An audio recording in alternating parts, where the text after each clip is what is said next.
रुन्चे महाराज भनेर कसलाई चिनिन्छ? पद्म Shamsher.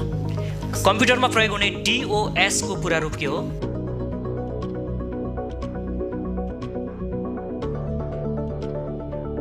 Pass. Land of cakes भनेर चिनिने देश कुन हो? स्कटल्यान्ड। पहिलो विश्वकप फुटबलमा कतिवटा देश सहभागी थिए? 10 वटा। औँसीदेखि पूर्णिमासम्मको अवधिलाई कृष्ण पक्ष भनिन्छ, सही कि गलत? सही। यहाँको जवाफतर्फ म प्रवेश गर्छु। रुन्चे महाराज भनेर कसलाई चिनिन्छ? यहाँले सुरुमा पद्म शमशेर भन्नुभयो, पछि अर्को जवाफ आए पनि सुरुकैलाई मान्छु मैले, सही जवाफ भएको छ। कम्प्युटरमा DOS को पूरा रूप डिस्क अपरेटिङ सिस्टम हो, यहाँले पास गर्नुभयो। ल्यान्ड अफ केक्स भनेर स्कटल्यान्डलाई नै चिनिन्छ, सही जवाफ दिनुभएको छ।